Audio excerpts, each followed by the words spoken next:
So, ladies and gentlemen, it is officially what is the date? 10 January. Sorry, 10 January, and Echo Marvel Studios Echo has come out, and oh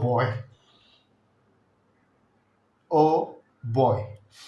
Okay, we did see a lot of clips from Marvel Studios on YouTube, to which one of them I've reacted to. That's called as Hurt. The reaction is out there. The official trailer was also, all of you have seen it, really really dark. And TVMA, it was TVMA is the rating that was given to them, which is supposed to be the adult in the Hollywood industry. But to some extent, yes, I'll say Marvel is getting into adult business, because spoiler alert, this is going to be a spoiler review first and foremost, because I'm not going to talk anything else about it. This is just the one review for 5 episodes. uh, 5 they have said it, 5 they have released, but the actual story is only about 4 episodes, not much. Okay, now let me tell you why it is in the further the spoiler talk is coming up.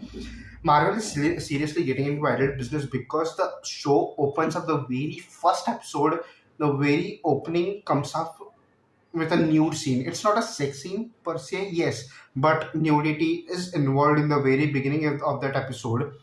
And it does not continue throughout all of the 5 episodes, just there for one episode, that one intro of that show, that's it, not much. They open from the stories of Chafa when she comes from something called as a magical blue color water pond, and she drinks some of that magical water, and just everything collapses, and she opens into another world, and she's nude, all that skin peels off, and then she's suddenly wearing some white clothes. All of her people are wearing suddenly some white clothes. I don't know from where those clothes came off. That did not make any sense at all. They suddenly then jumped to 2007, as they were all of their they did not first face much of the challenges or anything, and this and that. Nothing was given, no references of between them, all of nothing. Suddenly Maya is there in 2007 along with her cousin Bonnie. uh, Maya wants something, and some chocolate, and she and her mother goes out to the market at night times when it's raining heavily. Of course, they have to make that sort of scenario. So she gets into a car accident, she dies. Then her grandparents, actually her mother's parents, separate themselves from the father, and yeah, because her father gets a new job in New York, they have to shift in New York. But so the grandma leaves her alone,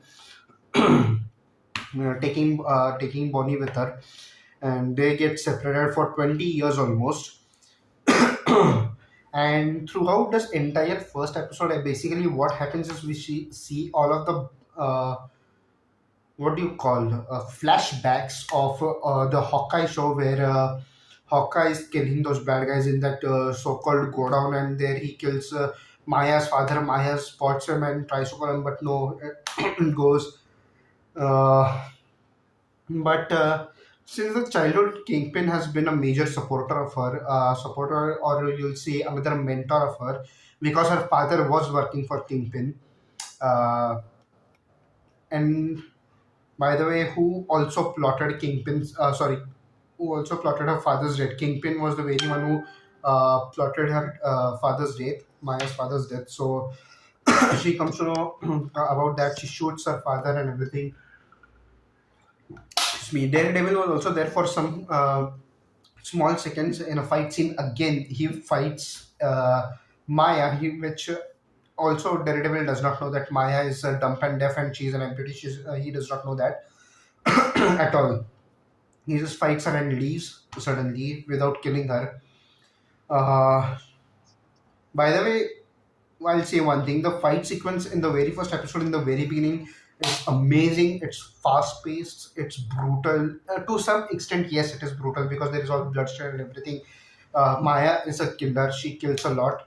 Daredevil is not a killer, I will say. Still, as far as we have seen, that he is not a killer, and Daredevil does come back in his original dark red suit, which was in the original Netflix series Daredevil. There's the very same suit that he was wearing. He comes into that back and he fights through it. So it's one good thing. That's one positive thing. Kingpin also comes back in his original suits, those dark suits, not the colorful ones he was wearing in Hawkeye. All the dark suits were back as he was in the character in Netflix episodes.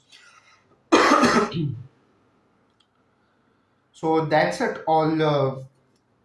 All of the first episode, I'll say there's nothing much revealed in the first episode except all of the flashbacks and what is going to come for her in the remaining of the four episodes. That's all we get a glimpse of it. So first episode can be rated just as a 5.5 out of 10 in on IMDb because of the action sequences and the cinematography. Yes, cinematography is also good. Yes, obviously it is dark, not too colorful, not too dark. It's mediocre, quite more opposite to what they have given in the trailer. It's not that dark as what you have shown seen in the trailer, but it's still good. Music is average, not much will say. I did not give much attention, but the sound effects are really good because I'll speak about this sound later on. We'll first jump into the second episode immediately. It opens up back in the 1200 AD, where actual we get a glimpse of what superpowers Maya is carrying. There, small glimpse is given. Uh, that's beautifully done, and that was amazing. Our great grandmother, great grandfather, and everyone, how their powers were revolving around each other, and they were sort of indicating there is a connection between Maya and Chafa. That all of those generational connection is there.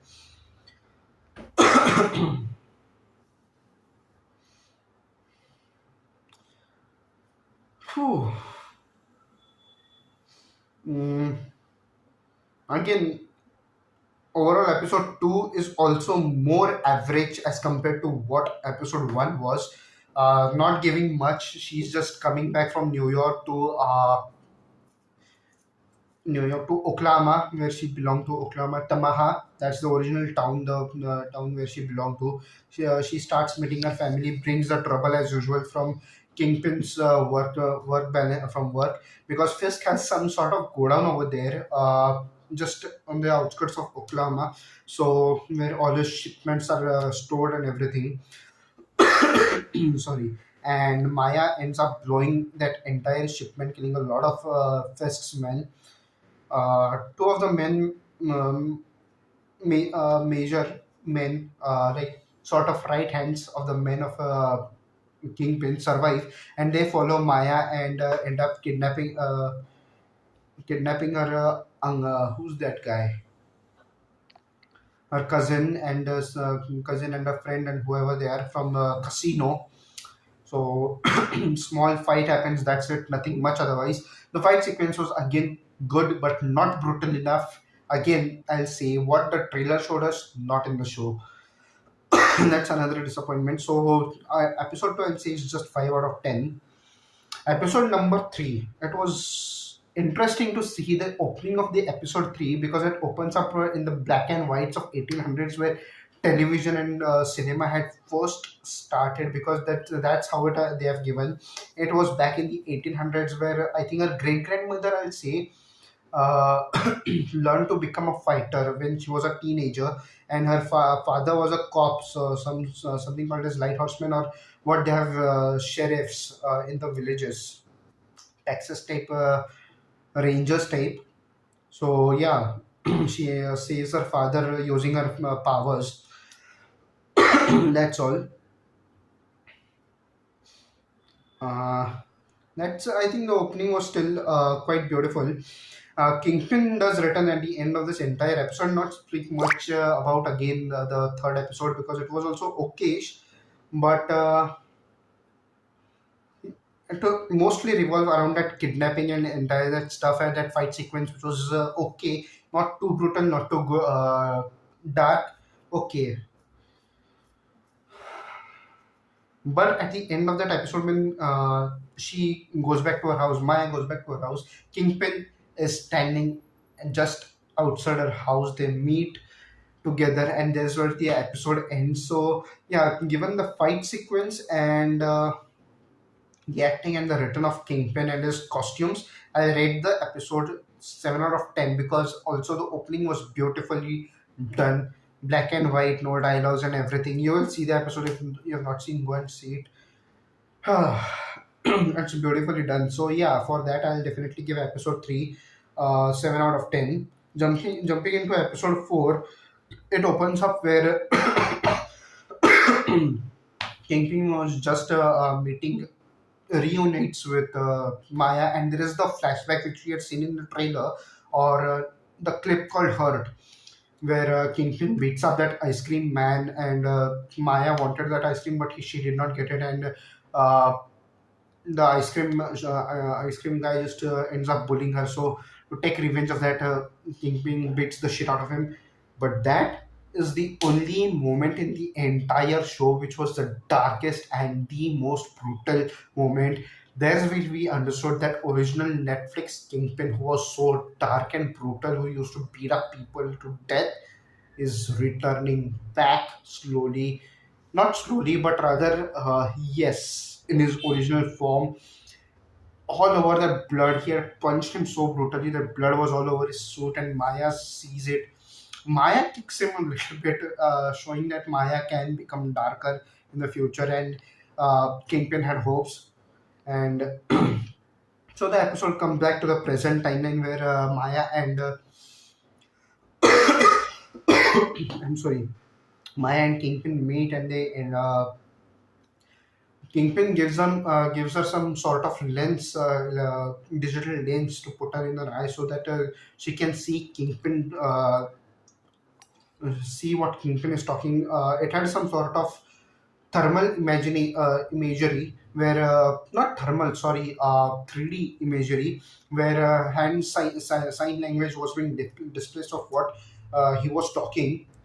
Kingpin was talking, and what she was replying through that islands, he was able to know exactly, so that he wouldn't have a human mediator, because he does end up killing the original human mediator in the beginning of the episode.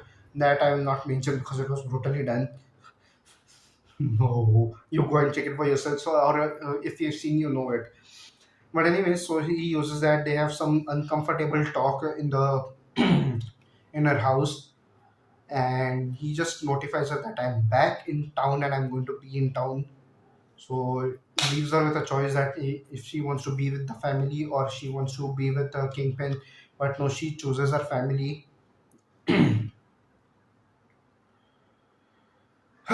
She then goes back to her grandmother. Actually, she first meets that guy from the casino and tells her that she met Kingpin, that he's alive. And there's when she gets another visualization of her in all of her ancestors, especially Shafa, and at the same time, her grandmother is getting that. So he takes her back to her grandmother's house, and Maya learns all about her ancestors, what they are. But that was also quite an uncomfortable conversation and huge run of emotions, ups and downs. It was an emotional show at the same time. Whew. Because her grandmother was quite selfish in making her choices. So yeah, she made her way out of it. And that's all about episode 4. But yeah, in this episode 4, she does choose her family over Kingpin, because Kingpin meets up with his grandmother, kidnaps his sister, kidnaps her sister as well, and there was going to be a festival where they festival in the village. So there is where they were held up in a corner.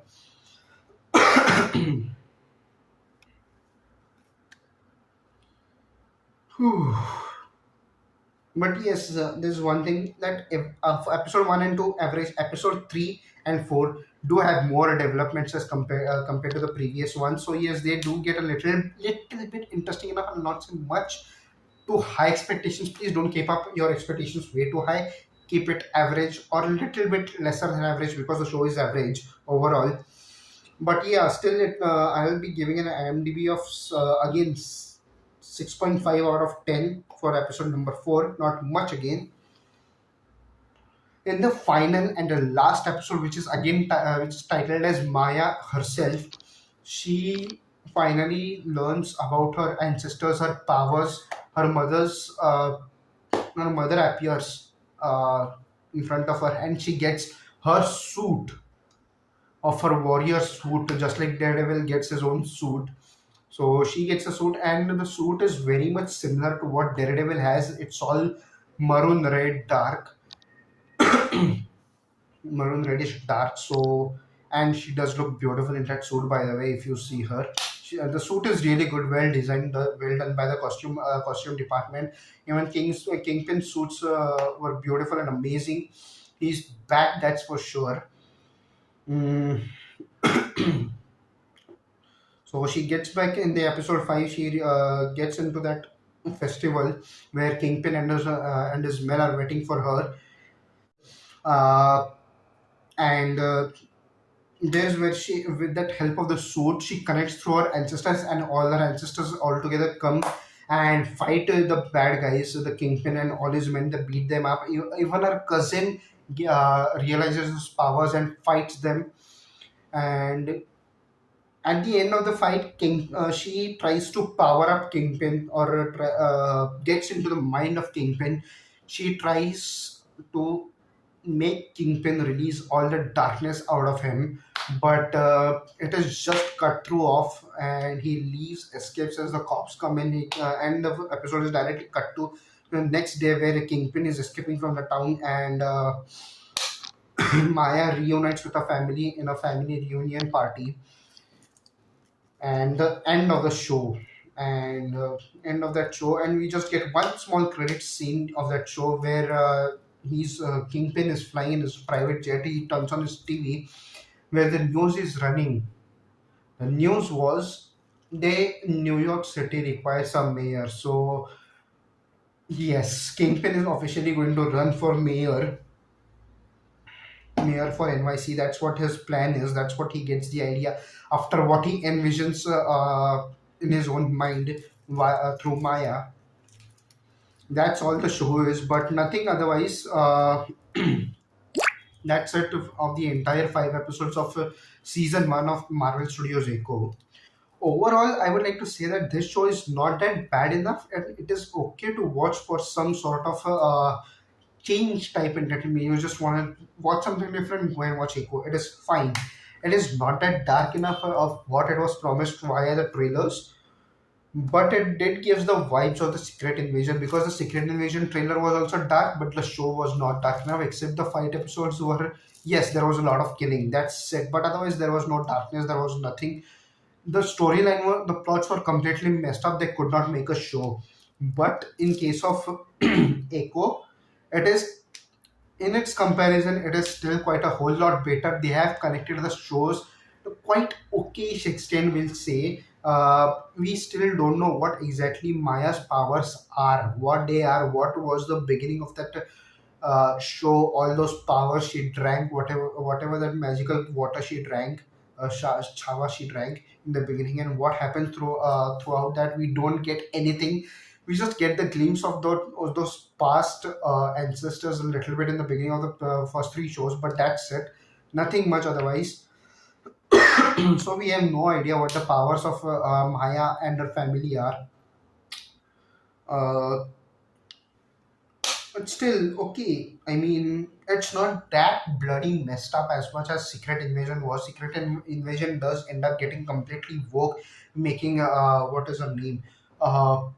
Khaleesi, the Dragon Queen, Emilia Clarke's character. She was completely the main character of the show. She gets all powered up, and dish, beatings happen.